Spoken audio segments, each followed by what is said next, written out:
It started with a barn, not a blueprint, not a dream sketched in chrome or concrete, just a barn, with soaked in decades of rain, nails rusted by time, not neglect, a roof that once held up sky, and hay, now sagging under stories no one asked to hear. Did you know that 70% of homeowners feel their space doesn't reflect their style? Don't be part of that statistic. Subscribe and start designing a home that truly feels yours. It wasn't beautiful, not in the way magazines sell beauty, but there was something about it, something still standing, still waiting, a hushed resilience, a memory of shelter, of work, of harvest, of hearth. And then, one day, someone didn't see decay. They saw potential. They didn't tear it down. They listened. They traced its lines with care, like a forgotten map. And where others saw ruin, they saw a beginning, a home, a studio, a business, a life. What if this wasn't the end of something old, but the start of something entirely new? What if this barn could become everything? In the heartland of America, before condos lined the coastlines and office towers touched the sky, there were structures built for one reason: survival. A beautiful home is not a dream, it's an art, and you're the artist. Subscribe and start creating spaces that speak to the soul. Shelter from storms, storage for grain, a place to rest, to work, to wait out the long winter. Barns, shed, silos, each built with hands, not machines. Each standing not for beauty, but because someone needed them to. But then time moved on. The world didn't slow down, it surged forward. Cities grew louder, screens got brighter, and the silence of the open land was left behind. The barn stayed. They stayed even as families packed up for apartments, even as fields turned into highways. They stayed even when no one was watching. And then, a different kind of person began to arrive. Not with heavy machinery, but with lighter hearts. People who weren't just searching for cheaper land. They were searching for something lost. Not a house, not square footage, but a kind of peace, a kind of balance. A place where their child's laughter could echo down the same hallway, where their business idea first took flight. A place where soil still mattered, where mornings could begin with intention, not inboxes. They weren't looking for perfection. They were looking for purpose. Transform your home. Transform your life. Subscribe now, and let's create spaces you'll love forever. And somehow, when they looked past the peeling paint, past the broken hinges and weathered wood, they saw it, waiting. The barn had been there the whole time. Not just a relic of what once was, but a blueprint for what life could still be. Modular design isn't just efficient. It's revolutionary in the quietest way. It doesn't shout. It unfolds. Walls arrive flat, like ideas waiting to rise. Roof lines lift, not with cranes alone, but with intention. Measured, precise, and full of promise. Steel frames echo the past. Strong, unbending, dependable. But their purpose now is different. Not to store hay or house livestock, but to hold dreams. When these pieces click together, something deeper happens. Not just a structure, but a rhythm. A new kind of life begins to hum. Modular isn't about mass production. It's about choice. It's about shaping space to fit the way you breathe, the way you move through your day.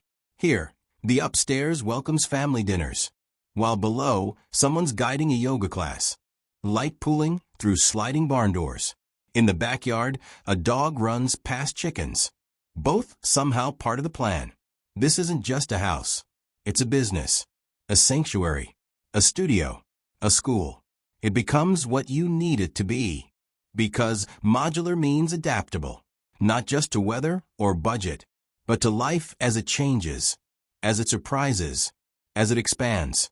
And when this adaptability meets the old soul of a barn, a place already shaped by seasons and stories, something rare happens, something graceful, something that feels like it was always meant to be there. Not old, not new, just right.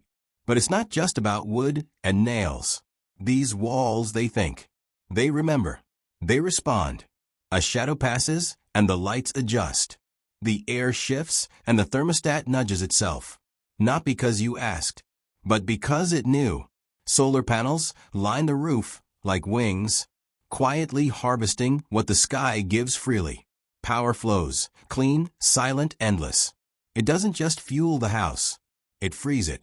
And when the rain comes, it doesn't wash away into the earth. It's caught, cradled, filtered, and fed back. Into gardens, into life. Here, nothing is wasted. Not a drop, not a corner, not a breath. Every square inch has potential. A guest room becomes a gym. A garage becomes an art gallery.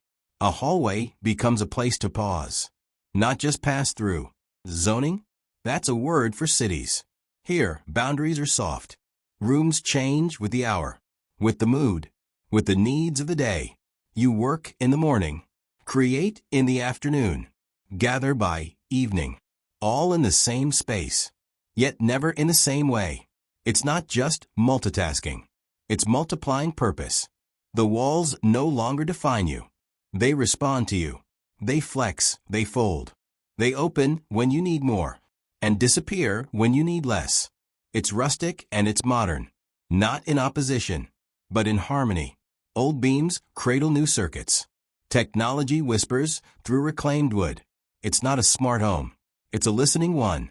And when a space listens, you begin to live differently. For some, the Barndominium is a return. Back to the quiet. Back to something slower. Back to the smell of soil after rain. To the way silence can speak louder than traffic ever did. For others, it's the very first page of something unwritten. Not an escape, but a beginning. It's a space where goats graze just beyond the fiber optic line, where a 3D printer hums beside a window that's seen 100 seasons, where the rhythm of rural life keeps time with the beat of big ideas.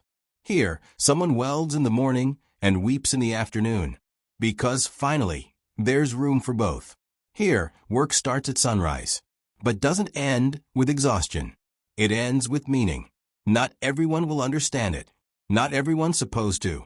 But the people who live here, they know. They know it in the creak of reclaimed wood under their feet. They know it in the hum of morning coffee brewed beside a kiln. They know it in the way light lands just right on the table they built themselves. This isn't just shelter. This is self. A child's laughter echoes in a loft where hay once slept.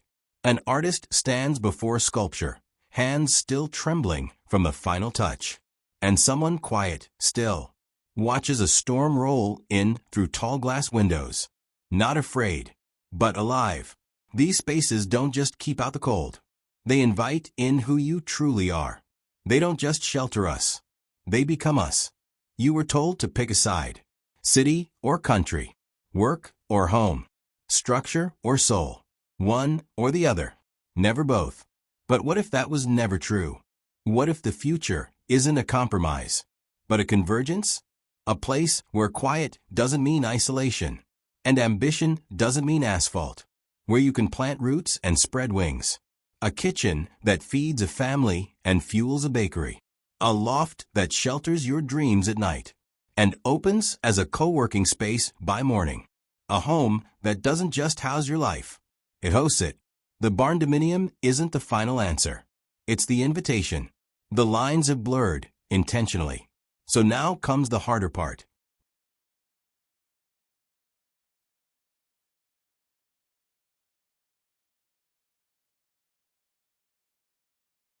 The beautiful part.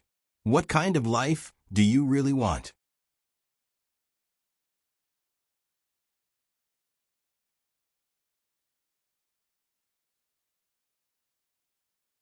Not the one you were sold. Not the one you settled for.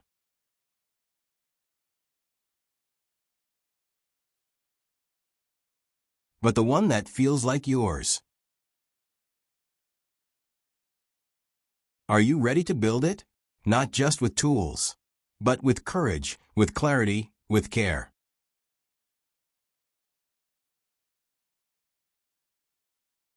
Because the truth is, you don't have to choose anymore. Not between the land and the laptop. Not between solitude and connection. Not between who you were and who you might become. You just have to step in, open the door,